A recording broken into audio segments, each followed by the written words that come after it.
नमस्कार, मैं बीना किचन से बोल रही हूँ। आज मैं बताऊंगी शरद पूर्णिमा के विषय में कि शरद की पूर्णिमा क्या है। ज्योतिष ने भी सिद्ध कर दिया है, वैज्ञानिकों ने सिद्ध कर दिया है कि ज्योतिष का कहना यह है कि शरद पूर्णिमा क्या है। शरद पूर्णिमा का मतलब ये है कि पूर्णिमा वाले दिन खीर बनाकर और चंद्रमा के छाया में रखा जाता है। जैसे छत के ऊपर छत है, उसमें खीर बना के चंद्रमा के छाया में रखा जाता है। फिर रात भर चंद्रमा के छाया में खीर जब रहती है, उसमें अमृत बारिश होती है और उस खीर को फिर प्रसाद के रूप में सबको बांटते हैं। ग्रहों का जो रंग है और क्या रंग, किस ग्रह का क्या रंग होता है, ये भी हमारे वेद पुराण में लिखा हुआ है कि हमें वेद पुराण से ही पता चलता है कि हमारे ग्रहों का और कौन कौन सा रंग क्या क्या शुभ होता है। ये भी विज्ञान ने साबित कर दिया है पौराणिक रूप से।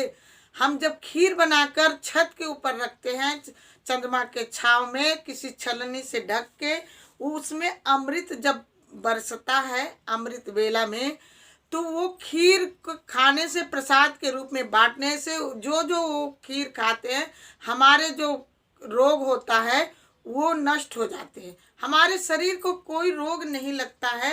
ये हमारे विज्ञान ने साबित कर दिया है और सटीक भी बताया है, क्योंकि ये हमारे सनातन धर्म से चला आ रहा है इसको कि चंद्रमा के छांव में खीर रखकर खाना है और बहुत से सारे लोग को खिलाना भी है। पूर्णिमा पर्व को अमित पूर्णिमा भी कहते हैं। जो पूर्णिमा, शरद पूर्णिमा को जो बहन बेटी देखती हैं, जो भाई देखते हैं, वो पूछ रहे थे कि क्या हम पूर्णिमा का व्रत रख सकते हैं। हाँ जी, आप लोग शरद पूर्णिमा से व्रत रख सकते हैं। ये पूर्णिमा बहुत उत्तम है, बहुत अच्छी है। इस पूर्णिमा को तो 30 अक्टूबर सन 2020 में जो ये पूर्णिमा पड़ रहा है, बहुत शुभ है, बहुत अच्छा पूर्णिमा। ये पूर्णिमा को तो पुत्र देने वाला पूर्णिमा है, धन धान्य देने वाला पूर्णिमा। हमारे सनातन धर्म में इस पूर्णिमा का बहुत महत्व है, क्योंकि जो 30 अक्टूबर को पूर्णिमा पड़ रहा है, ये व्रत का पूर्णिमा है और 31 अक्टूबर को जो पूर्णिमा पड़ रहा है वो जो स्नान और दान करने वाला पूर्णिमा है। इस पूर्णिमा को, ये पूर्णिमा जो है बहुत मान्य है। इस पूर्णिमा का व्रत तो कोई कोई 12 महीना रख के तब उद्यापन करता है पूर्णिमा का व्रत, और ब्राह्मण से करवाता है कथा, भगवान विष्णु का कथा, सत्यनारायण बाबा का कथा करवाता है या खुद करता है। उसके बाद भोजन ग्रहण करता है। कोई कोई तो पूरे महीना में, पूरे साल में हर रोज कथा पूर्णिमा वाले दिन खुद कर। इसी प्रकार से कई बहनों का प्रश्न है कि वैभव माँ लक्ष्मी का व्रत कब से शुरू करें। तो मेरा मानना है कि वैभव लक्ष्मी का व्रत जो 31 अक्टूबर को पड़ रहा दिन शुक्रवार को, इसी दिन से आप वैभव माँ लक्ष्मी का व्रत शुरू कर सकती हैं, क्योंकि ये दिन बहुत अच्छा है, शरद पूर्णिमा है। और लक्ष्मी वैभव का भी बहुत अच्छा है, क्योंकि लक्ष्मी जी का कार्तिक के महीना में जन्म हुआ है, अवतरण हुआ है, तो इसलिए माँ लक्ष्मी का, माँ वैभव लक्ष्मी का और अष्ट लक्ष्मी महालक्ष्मी का व्रत रख सकते हैं।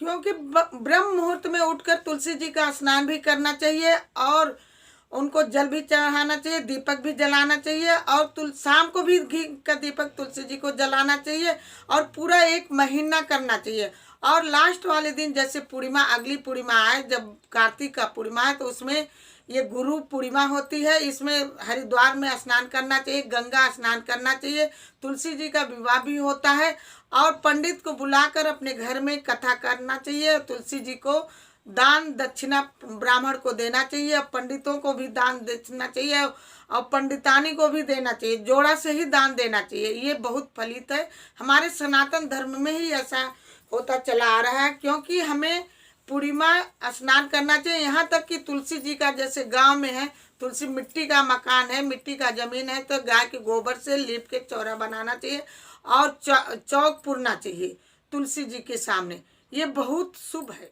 कार्तिक के महीना में तो बहुत सा नियम है और नियम करना भी चाहिए और करवाना भी चाहिए। घर में हर नियम जरूरी होता है कार्तिक के महीना में, क्योंकि ये कार्तिक का महीना भगवान का महीना है, तुलसी माँ का महीना है और लक्ष्मी जी का महीना है।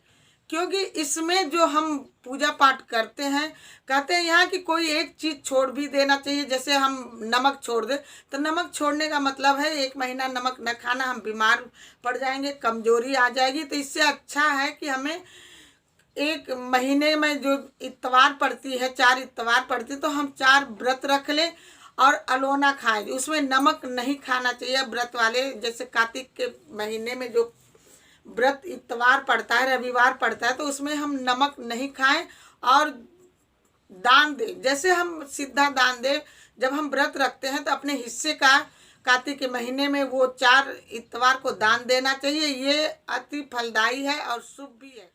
कार्तिक के महीना में आंवले का बहुत विशेष पूजा होता है, करना भी चाहिए। आंवले की, यहाँ तक कि आंवला के पेड़ के नीचे कहते हैं खाना बनाकर खाना चाहिए, ब्राह्मणों को खिलाना चाहिए।